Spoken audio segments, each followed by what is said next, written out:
ఇవాళ విష జ్వరాలతో ప్రజలు అల్లాడుతూ ఉంటే ఈ ప్రభుత్వం మాత్రం ప్రత్యర్థుల మీద విషం జిమ్మేటువంటి కార్యక్రమానికి రేవంత్ రెడ్డి గారి ప్రభుత్వం పాల్పడతా ఉంది. రోజు పత్రికల్లో పతాక శీర్షికన వార్తలు వస్తూ ఉన్నాయి. డెంగ్యూతో ఒకే రోజు 5 మరణించారని, డెంగ్యూతో ఈరోజు ఒక పత్రికలో చదివాను 3 మరణించారని, 4 ఏళ్ల చిన్నారి చనిపోయాడని, ఒక ఇంజనీరింగ్ విద్యార్థి చనిపోయాడని. అంటే పిట్టల్లాగా ప్రజలు రాలిపోతూ ఉంటే విష జ్వరాలతో డెంగ్యూ, మలేరియా, చికెన్ గున్యా వ్యాధులతో గజగజలాడిపోతూ ఉంటే ఈ ప్రభుత్వానికి చీమ గుట్టినట్టు కూడా లేదు. ఒకవైపు లక్షలాది మంది ప్రజలు విష జ్వరాలతో డెంగ్యూతో బాధపడతా ఉంటే ఇంకొక వైపు లక్షలాది మంది రైతులు రుణమాఫీ జరగలేదని ధర్నాలు చేస్తూ ఉంటే, ఆందోళన చేస్తూ ఉంటే వాటి నుంచి డైవర్ట్ చేయడానికి, ప్రజల దృష్టి మరల్చడానికి ఒక డైవర్షన్ పాలిటిక్స్కు ఈ ప్రభుత్వం ప్రయత్నం చేస్తూ ఉంది. హైడ్రా పేరిట హైడ్రామా నడుపుతూ ఉన్నారు. ప్రతిపక్షాలను టార్గెట్ చేసుకొని పనిచేస్తూ ఉన్నారు. ఇవాళ మా పల్లా రాజేశ్వర రెడ్డి గారు వాస్తవానికి ఆయన ఒక ఉద్యమకారుడు, నిక్కచ్చిగా నిజాయితీగా తెలంగాణ ఉద్యమంలో పనిచేసినటువంటి నాయకుడు పల్లా రాజేశ్వర రెడ్డి గారు. తెలంగాణ ఉద్యమంలో పోరాటం చేసి ఎన్నో కేసులు అరెస్టులు అయినటువంటి నాయకుడు పల్లా రాజేశ్వర రెడ్డి గారు. ఆయన ఆనాడు ఉద్యమంలోనైనా, మొన్నటి ప్రభుత్వంలోనైనా, నేడు ప్రతిపక్షంలోనైనా ప్రజల పక్షాన ఒక నిబద్ధత కలిగిన, నిజాయితీ కలిగిన ప్రజాప్రతినిధిగా, ఒక కార్యకర్తగా, ఒక ఉద్యమ నాయకుడిగా పనిచేసినటువంటి నాయకుడు పల్లా రాజేశ్వర రెడ్డి గారు. కానీ ఇలా రేవంత్ రెడ్డి గారు కొంతమందిని టార్గెట్ పెట్టుకొని ఇలా ఆయన పార్టీలో చేరాలి, అయితే కండువా కప్పుకోండి, లేకపోతే మిమ్మల్ని ఇబ్బంది పెడతాం, మీ మీద అక్రమ కేసులు పెడతాం, మీ ఆస్తులు కూల్చేస్తాం అనే ధోరణితో ఇలా రేవంత్ రెడ్డి గారు ప్రభుత్వం పనిచేస్తూ ఉంది. మనకు కనబడతలేదా? పటాన్చెరు ఎమ్మెల్యే మహిపాల్ రెడ్డి గారి మీద అక్రమ మైనింగ్ కేసులు పెట్టి నువ్వు 300 కోట్ల ఫైన్లు వేసి ఆయనను నానా ఇబ్బందులు పెట్టి ఇప్పుడు కండువా కప్పినం అయిపోయింది. కండువా కప్పంగానే మైనింగ్ కేసు అటకెక్కింది, కేసులు మూలకపడ్డాయా లేవా? అదే రకంగా నువ్వు పల్లా రాజేశ్వర రెడ్డి గారి మీద ఒత్తిడి చేస్తున్నావు, పల్లా రాజేశ్వర రెడ్డి గారిని ఇబ్బంది పెట్టాలని చూస్తున్నావు. కానీ ఆయన నిక్కచ్చిగా నిజాయితీ కలిగిన, నిబద్ధత కలిగిన నాయకుడు కనుక ఇవాళ ఆయన మీద ఎన్ని కేసులు? పల్లా రాజేశ్వర రెడ్డి గారి మీద ఈ ప్రభుత్వం వచ్చిన తర్వాత ఇప్పటి వరకు 6 కేసులు పెట్టినారు. చివరికి ఆయన భార్య మీద, ఆయన పిల్లల మీద కూడా అక్రమ కేసులు పెట్టినారు. చీమకు కూడా హాని చేయని కుటుంబం ఆ కుటుంబం అట, ఆయన భార్య, ఆయన కొడుకు ఎవరి మీదనో దాడి చేసిందట. దాడి చేస్తే దాని మీద అక్రమ కేసులు. అసలు దాడి చేస్తే మరి ఆధారాలు ఉండాలి కదా. ఏదో ఒక రకంగా మానసికంగా ఇబ్బంది పెట్టాలి, పొలిటికల్గా ఇబ్బంది పెట్టాలి, ఆర్థికంగా ఇబ్బంది పెట్టాలి అని రకరకాల కుట్రలకు రేవంత్ రెడ్డి గారి ప్రభుత్వం ఇవాళ ప్రయత్నం చేస్తూ ఉంది. అదేవిధంగా ఈ మధ్య హైడ్రాతో ఓ న్యాయం లేకుండా ఓ నోటీస్ ఇచ్చి నిజానిజాలు తెలుసుకొని తప్పుంటే కొట్టండి, వి సపోర్ట్.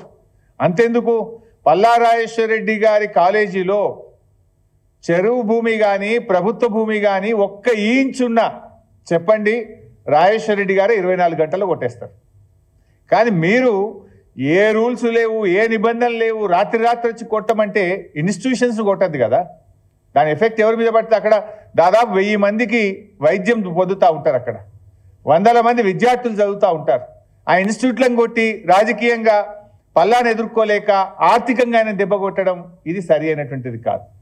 ఇవాళ పల్లా గారి కాలేజ్ విషయంలో చూస్తే ఆయన మెడికల్ కాలేజ్ నిర్మాణం జరిగిన సర్వే నంబర్ 813/P 796/Pకి సంబంధించిన భూమి అది వ్యవసాయ భూమి నుంచి వ్యవసాయేతర భూమిగా కన్వర్ట్ చేస్తూ ప్రభుత్వం ఇచ్చినటువంటి ఉత్తర్వు ఇది.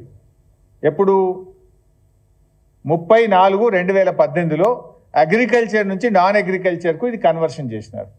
చేసినప్పుడు అన్ని చూసే చేస్తారు కదా. అందులో శిఖం భూమి ఉన్నా, FTL భూమి ఉంటే చేయరు కదా.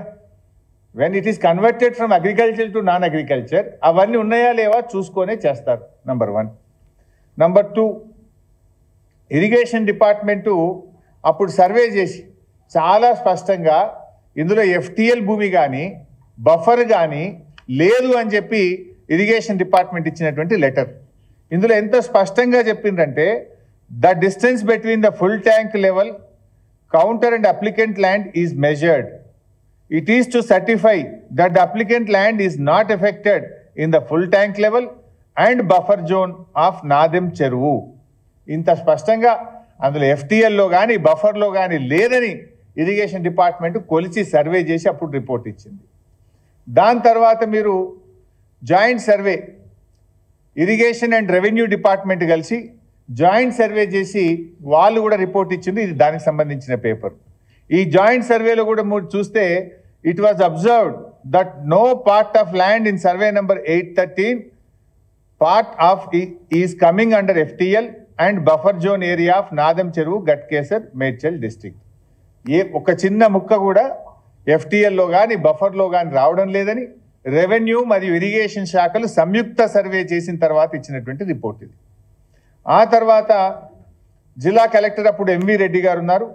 జిల్లా కలెక్టర్ గారు కూడా ఆయన జిల్లాకు సంబంధించినటువంటి మీటింగు, హై లెవెల్ మీటింగ్ జిల్లాది పెట్టి వారు కూడా రిపోర్ట్ ఇచ్చిండ్రు. ఇది జిల్లా కలెక్టర్ గారు ఇచ్చినటువంటి రిపోర్ట్ ఇది. ఇందులో జిల్లా కలెక్టర్ గారు కూడా ఏం రిపోర్ట్ ఇచ్చిండ్రంటే, in this regard it is to inform that NOC is considered for survey number 813 by part at measuring 6 acres 20 guntas of Korremula village Gatkesar Mandal.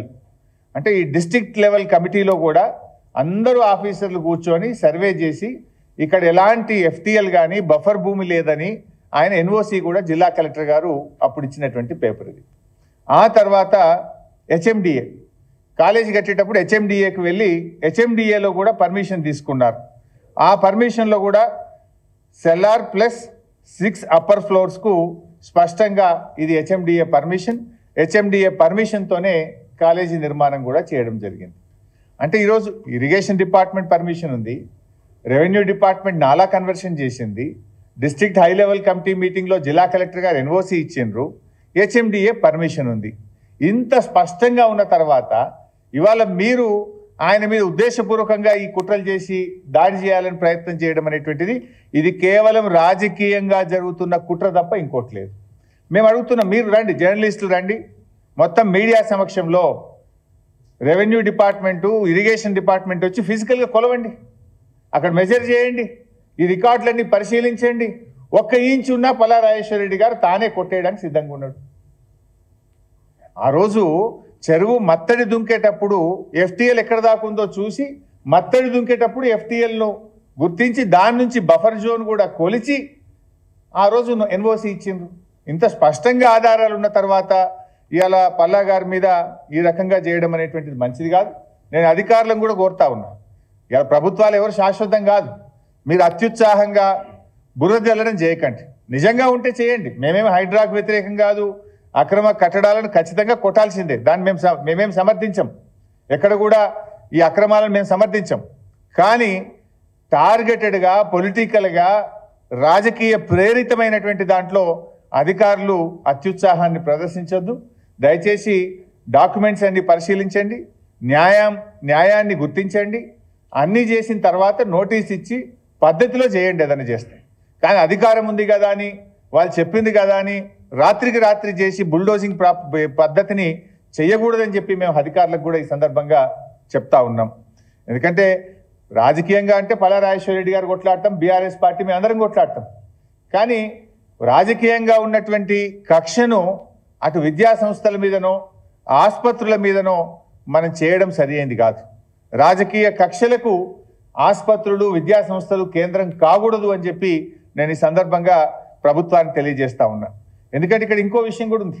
ఇప్పుడు ఇది ఒక్క విషయమే కాదు, ఇంత స్పష్టంగా కనబడుతుందంటే రాజేశ్వర రెడ్డి గారి మీద 6 కేసులు పెట్టిండ్రు ఆ కుటుంబం మీద. ఆ కేసులు కూడా ఎట్లంటే అసెంబ్లీ ఎలక్షన్స్ అప్పుడట రాజేశ్వర రెడ్డి గారు కండువా వేసుకొని పోలింగ్ కేంద్రంలోకి పోయిండ్రని కేసు పెట్టిండ్రు. ఎప్పుడు పెట్టిండ్రు కేసు? ఎలక్షన్ అయిపోయినాక 6 నెలలకు పెట్టిండ్రు. రూల్స్ ఏముంటాయంటే ఎలక్షన్కి సంబంధించిన కేసులు ఏదైనా ఉంటే 3 నెలల లోపలనే పెట్టాలి. పెడితే కూడా అది ఎలక్షన్ ఆఫీసర్లో అధికారులో పెట్టాలి. రాజేశ్వర రెడ్డి గారి చేతిలో ఓడిపోయిన వ్యక్తి 6 నెలల తర్వాత దరఖాస్తు ఇస్తాడు, దాని మీద కేసు రిజిస్టర్ చేస్తాడు. ఇట్లా ఈ రకమైనటువంటి అక్రమ కేసులు ఆయన మీద ఒక 6 కేసులు పెట్టారు. అంతేకాకుండా ఈ రాష్ట్రంలో మరో దుర్మార్గమైనటువంటి విషయం ఏంటంటే కేవలం మా పార్టీ ఎమ్మెల్యేలు పల్లా రాజేశ్వర రెడ్డి గారు, మరి రాజశేఖర్ రెడ్డి గారు, మల్లారెడ్డి గారు, వారి తమ్ముడు, ఈ 4-5 కాలేజీలు తప్ప రాష్ట్రంలోని అన్ని ఇంజనీరింగ్ కాలేజీలకు సీట్లు పెంచిండ్రు. 99% కాలేజీలకు సీట్లు పెంచిండ్రు. ఒక్క 4 టార్గెట్ చేసిండ్రు. ఎవరు? వాళ్ళు మా బీఆర్ఎస్ ఎమ్మెల్యేలు. దానికి జేఎన్టీయూ అనుమతి ఉంది, సీట్లు పెంచడానికి ఏఐసిటి అనుమతి ఉన్నది, అవసరమైన ఎక్విప్మెంట్ ఉన్నాయి. ఈవెన్ హైకోర్టు కూడా డైరెక్షన్ ఇచ్చింది. హైకోర్టు చెప్పింది, జేఎన్టీయూ చెప్పింది, ఏఐసిటి చెప్పింది, అన్ని అనుమతులు ఉన్నాయి, అన్ని టెక్నికల్గా ఉండాల్సినటువంటి అన్ని ఫీచర్స్ ఉన్నాయి. అయినా మా ప్రభుత్వానికి విశేష అధికారం ఉంది. వీళ్ళు 4 టీఆర్ఎస్ వాళ్ళు కనుక వీళ్ళకి ఇయ్యం, కేవలం టీఆర్ఎస్ ఎమ్మెల్యేలు కనుక మిగతా అందరికి ఇచ్చి 99% కాలేజీలకు ఇచ్చి 1% కేవలం మా పల్లా రాజేశ్వర రెడ్డి గారు, మరి రాజశేఖర రెడ్డి గారు, మల్లారెడ్డి గారి కాలేజీలను టార్గెట్ చేసి వీళ్ళ కాలేజీలకు మాత్రమే సీట్లు పెంచడానికి అనుమతి ఇవ్వలేదు. పైగా తగ్గించింది, ఇంకా పెంచడం విడిచిపెట్టాడు, తగ్గించింది. అంటే దీన్ని బట్టి ఒక్క ఉదాహరణ కాదు, మీరు చూస్తే కేసులు పెట్టడం కానీ, ఇంజనీరింగ్ కాలేజీలలో సీట్లు తగ్గించడం కానీ, ఇవాళ FTL పేరు మీద హైడ్రామా పేరిట ఇవాళ కాలేజీలను కూల్చివేసి ఆసుపత్రులను కూల్చివేసేటువంటి కుట్రలు కూడా జరుగుతూ ఉన్నాయి. రాజేశ్వర రెడ్డి గారు అన్ని అనుమతులు చూపించినాం కదా. నాలా కన్వర్షన్ ఉంది, ఇరిగేషన్ పర్మిషన్ ఉంది, district high level committee permission ఉంది, HMDA పర్మిషన్ ఉంది. ఇంక ఈ రాష్ట్రంలో ఒక కాలేజీ కట్టడానికి ఎన్ని అనుమతులు ఉండాలో అన్ని అనుమతులు తీసుకొని రాజేశ్వర రెడ్డి గారు కట్టింది తప్ప ఎక్కడ కూడా ఒక్క తప్పు కూడా చేసిన పరిస్థితి లేదు. కానీ మీరు ఇవాళ అధికారాన్ని అడ్డం పెట్టుకొని రాజకీయ పరంగా ఇవాళ కక్ష సాధింపు చర్యలకు పాల్పడడం మంచిది కాదు. దీన్ని మానుకోవాలని, ఒకవేళ మీకు అనుమానం ఉంటే మీడియా సమక్షంలో అధికారులు వచ్చి పల్లా రాజేశ్వర రెడ్డి గారి సమక్షంలో మీరు కొలవండి, నోటీస్ ఇవ్వండి. దాని ఏదైనా ఒక ఇంచున్న రాజేశ్వర రెడ్డి గారి కొట్టుకోవడానికి సిద్ధంగా ఉన్నారు.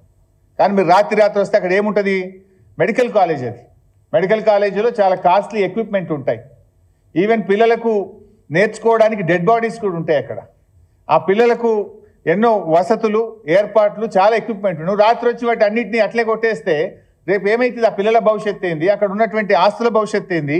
దాని సంగతి ఏంది? అంటే వీళ్ళు ఏంటంటే ఉద్దేశపూర్వకంగా ఇబ్బంది పెట్టాలనేటువంటి ఒక ప్రయత్నానికి పాల్పడుతున్నారు కనుక, ప్రజలకు ఈ విషయం తెలవాలి కనుక, ఈ కుట్ర ప్రజలకు అర్థం కావాలి కనుక, అధికారులు కూడా అర్థం చేసుకోవాలని, ప్రభుత్వం కూడా ఈ కక్ష సాధింపు చర్యలు మానుకోవాలని చెప్పి మేము చెప్తా ఉన్నాం. ఎలా మీరు ఆలోచించండి. నేను మీడియాను కూడా కొడతా ఉన్నా. మనకు మీడియాలో నేనంతా హైడ్రా తప్ప ఇంకోటి కనబడతలేదు. ఓకే, హైడ్రా చూడండి, తప్పులుంటే శిక్షించండి, మేము కాదను. లక్షల మంది ప్రజలు విషజ్వరాలతో బాధపడుతున్నారు.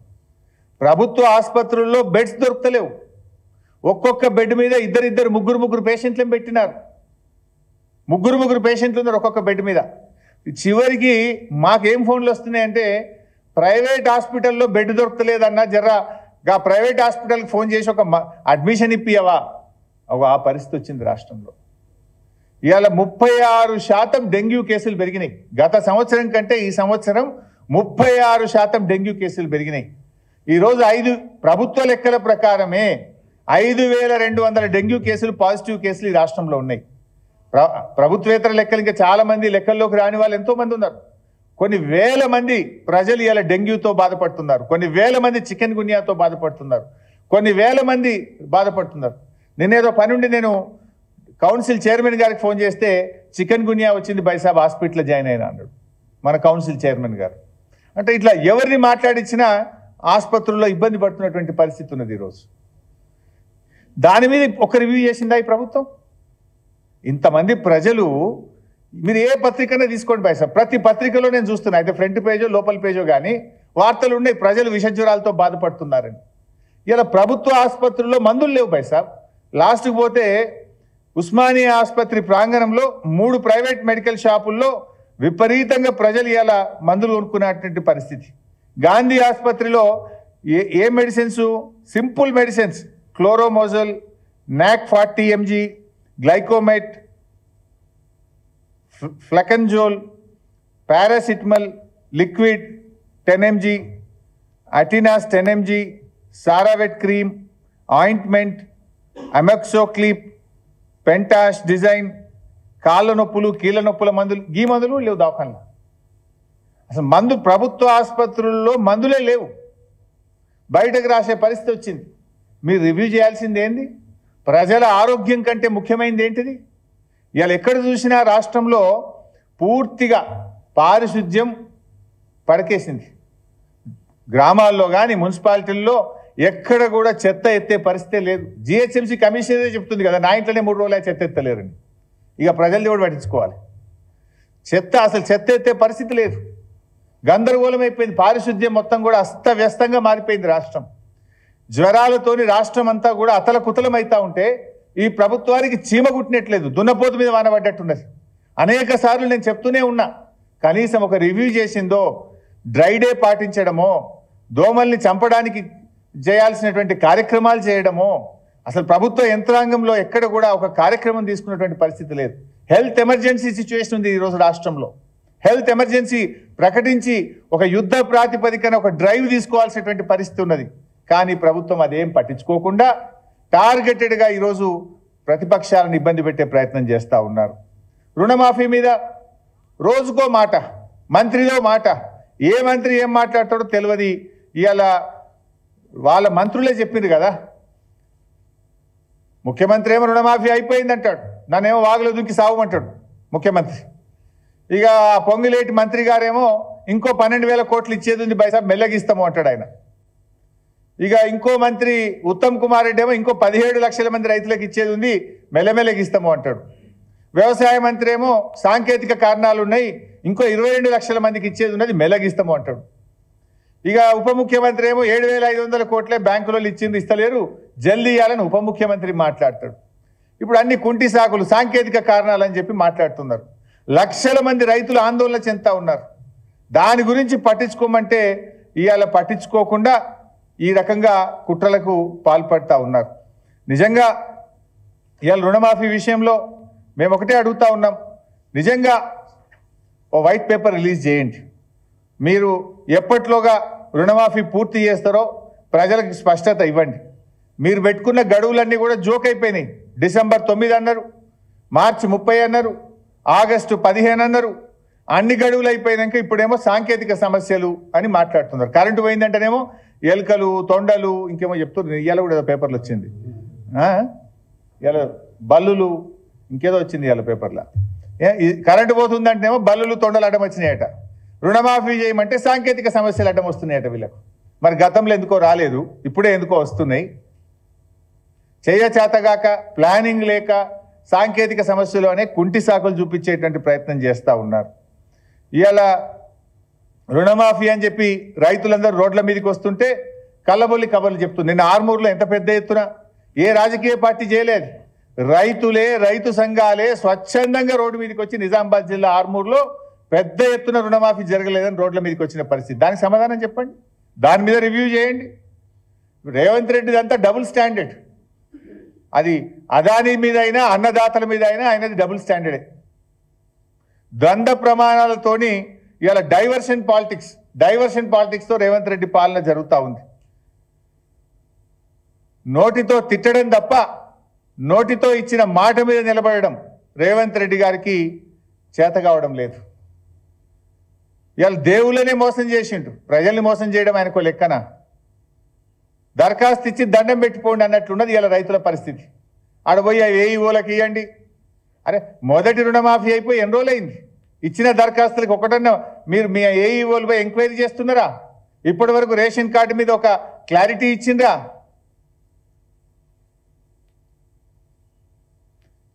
నేను ఒకటే కోరుతున్నా, ఇవాళ డైవర్షన్ పాలిటిక్స్ను పక్కన పెట్టండి.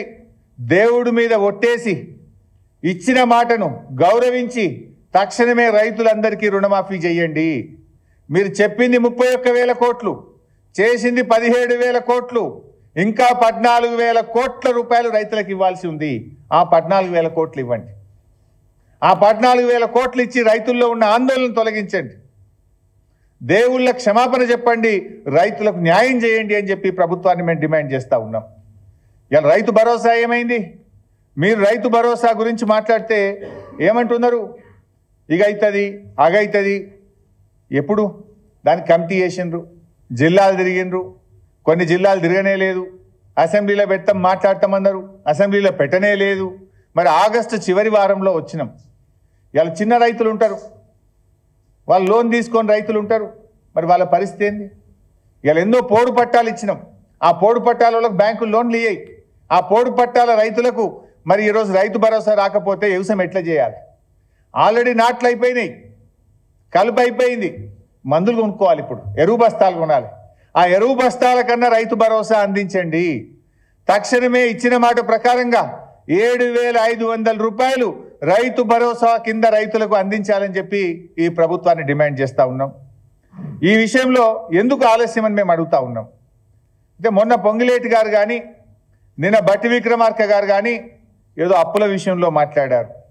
నేను ఒకటే అంటున్నా, మీరందరూ కూడా చూశారు, అసెంబ్లీలో నేను చాలా స్పష్టంగా అప్పుల విషయంలో చెప్పాను. అప్పులు ఎందుకు తీస్తారు కదా మీరు? అప్పుల విషయంలో నేను అసెంబ్లీలో చాలా స్పష్టంగా చెప్పిన. నేను ఈరోజు అది ఇక్కడ ప్రెస్ మీట్లో చెప్తలేను. ఒక మంత్రి అంటాడు 7,15,000 కోట్ల అప్పు అయిందంటాడు, ఇంకో మంత్రి అంటాడు 6 లక్షల కోట్లు అయిందంటాడు, వాడు 7 లక్షలు అంటాడు. నోటికి మొక్కాలి వాళ్ళకు. నేను బయట మాట్లాడలే, డిప్యూటీ సీఎంను కుర్చీలో కూర్చోబెట్టి ఆర్థిక మంత్రికి సాక్షిగా నిండు శాసనసభలో చెప్పిన బీఆర్ఎస్ ప్రభుత్వ అప్పు 4,26,499 కోట్లు మాత్రమే. 4,26,499 కోట్లు మాత్రమే. కానీ వీళ్ళు బిల్డప్ ఏమిస్తుండ్రు? మొన్న పొంగిలేటి గారు 7,15,000 కోట్ల అప్పు ఉండే అయినా చాలా కష్టపడి రుణమాఫీ చేసినామంటాడు. అది సగం కూడా కాదు. మేం చేయలేదా? 72,000 కోట్ల రూపాయలు రైతు బంధు ఇచ్చాం, 30,000 కోట్ల రూపాయలు రుణమాఫీ కింద ఇచ్చాం, రైతు బీమాకు 10,000 కోట్ల రూపాయలు ఖర్చు పెట్టాం. ఇవన్నీ మేము చేసినవి కావా? ఆస్తుల కల్పన చేసినాం. రైతులకు అనేక వర్గాలకు ప్రభుత్వం సహాయాన్ని కూడా అందించింది. కానీ మీరు ఇలా అప్పుల పేరు చెప్పి తప్పించుకునే ప్రయత్నం చేస్తున్నారు. నిన్న కేంద్ర ఆర్థిక మంత్రిని కలిసిన తర్వాత ఉప ముఖ్యమంత్రి ఆర్థిక మంత్రి నిన్న మాట్లాడుతూ బీఆర్ఎస్ ప్రభుత్వం అప్పులు బాగా చేసిందని చెప్పే ప్రయత్నం చేసిండ్రు. నేను ఆ వివరాలన్నీ కూడా చెప్పిన. కరోనా వల్ల కేంద్రమే కొన్ని సందర్భాల్లో అప్పు తీసుకోండి, క్యాపిటల్ ఎక్స్పెండిచర్ చేయమని చెప్పిన విషయాన్ని చెప్పిన. ఆర్థిక సంఘం ఇవ్వాల్సిన డబ్బులు గ్రాంట్గా రావాల్సింది ఇవ్వకుండా అప్పు తీసుకోమని కేంద్రం ఎట్లా చెప్పిందో చెప్పిన. అన్నీ కలిపితే కూడా 4,26,000 కోట్లు. కానీ దాన్ని మీరు తిమ్మిని బమ్మించేసి రాష్ట్ర ప్రభుత్వానికి సంబంధం లేనిది కూడా కలిపి దాన్ని 6,71,000 అని చెప్పి దాన్ని 7 అంటాడు, ఇంకోటి 7-10 అని అంటాడు. మొక్కాలి మీ నోటికి. అయితే నిన్న ఉప ముఖ్యమంత్రి గారు అంటాడు ప్రభుత్వ జీతాల కంటే మిత్తిలకే ఎక్కువైతుంది అంటున్నాడు. నేను ఛాలెంజ్ చేస్తున్నా, మీరు కట్టే నెల నెల ఇచ్చే ప్రభుత్వ జీతాలు ఎంత, మిత్తి ఎంతనో బయటపెట్టు. మిత్తికి ఎక్కువైతుంది, మిత్తికి ఎక్కువైతుందని అబద్ధాలు ప్రచారం చేస్తున్నారు. ప్రభుత్వం నెలకిచ్చే జీతాలు ఎంత, కడుతున్న వడ్డీ ఎంత చెప్పు. నువ్వు వైట్ పేపర్ రిలీజ్ చేయి. కమాన్, ఐఎమ్ రెడీ ఫర్ డిస్కషన్. ఈ రకంగా మీరు ఆ రోజు అలవిగాని హామీలు ఇచ్చి మీకు చేతగాక ఇచ్చిన మాట నిలుపుకోలేక గత ప్రభుత్వం మీద బురద జల్తామంటే మేము ఊరుకోం. మొన్న నేను అసెంబ్లీలో క్వశ్చన్ వేసిన, ఇది నాకు డిస్కషన్కి రాలేదు, వ్రాతపూర్వకమైన సమాధానం వచ్చింది. మీరు కార్పొరేషన్లో అప్పులు ఎన్ని తీసుకున్నారు, ఏ కార్పొరేషన్ ఎంత అప్పు తీసుకున్నది? ఇదేమో రిజర్వ్ బ్యాంక్ ఆఫ్ ఇండియా రాష్ట్ర ప్రభుత్వం తీసుకున్న అప్పుల వివరాలు. ఇది వెబ్సైట్లో ఉంటుంది, మీరు కూడా చూడొచ్చు. అందరు it's open document, public document. 8 నెలల్లో రేవంత్ రెడ్డి గారు ప్రభుత్వం చేసిన అప్పు ఎంత పైసా? 65,000 కోట్లు. 8 నెలల కాంగ్రెస్ ప్రభుత్వం చేసిన అప్పు 65,000 కోట్లు. అంటే నెలకు రమారమి ఎంత? 8,125 కోట్లు. ఒక నెలకు 8,125 కోట్లు. అంటే నువ్వు 5 ఏళ్లలో చేసే అప్పు ఎంత అన్నట్టు ఈ లెక్కన? యావరేజ్గా 5 ఏళ్లలో 5 × 12 × 8,125 అంటే 4,87,500 కోట్లు అప్పు చేయబోతున్నావు నువ్వు 5 ఏళ్లలో. 4,87,500. 10 ఏళ్లలో మేము చేసింది 4,26,000. కానీ ఇప్పటి వరకు నువ్వు 8 నెలల్లో తీసుకున్న అప్పును తీసుకొని యావరేజ్ చేస్తే 5 ఏళ్లలో నువ్వు చేయబోతున్న అప్పు 4,87,000. నువ్వు అప్పుల గురించి మాట్లాడే హక్కు నీకుందా అని అడుగుతున్నా. ఇవాళ ఎఫ్ఆర్బిఎం కింద 42,118 కోట్ల అప్పు చేసిండ్రు. వివిధ కార్పొరేషన్ల నుంచి 22,840 కోట్ల అప్పు చేసిండ్రు. అంటే 65,000 కోట్ల రూపాయలు అప్పు చేసింది ఇవాళ కాంగ్రెస్ ప్రభుత్వం. చేసింది ఏందయ్యా అంటే 2 నెలల నుంచి ఆసరా పెన్షన్ రాలేదు. రైతు భరోసా డబ్బులు 3 నెలలైనా ఇంతవరకు రాలేదు. ఫీజు రియంబర్స్మెంట్కు 1 పైసా ఇచ్చింది లేదు. పాపం ఎస్సీ ఎస్టీ పిల్లలు ప్రైవేట్ స్కూళ్ళలో చదువుకునేటువంటి పథకం, దానికి ఈరోజు 1 రూపాయి ఇచ్చినటువంటి పరిస్థితి లేదు. సంక్షేమ హాస్టళ్లలో పనిచేస్తున్నటువంటి కార్మికులకు 8 నెలల నుంచి జీతాలు ఇచ్చిన పరిస్థితి లేదు. పరిపాలన అంతా అస్తవ్యస్తం చేసిండ్రు. గ్రామ పంచాయతీలకు మున్సిపాలిటీలకు నయా పైసా కూడా మీరు ఇచ్చినటువంటి పరిస్థితి లేదు. గ్రామ పంచాయతీలు కూనరిల్లిపోతా ఉన్నాయి. చివరికి పంచాయతీ సెక్రటరీలు మేము మాస్ లీవ్ పెడతాము, మాతో అయితలేదు అని చెప్పి పంచాయతీ సెక్రటరీలు మాస్ లీవ్ అప్లై చేస్తున్నారు.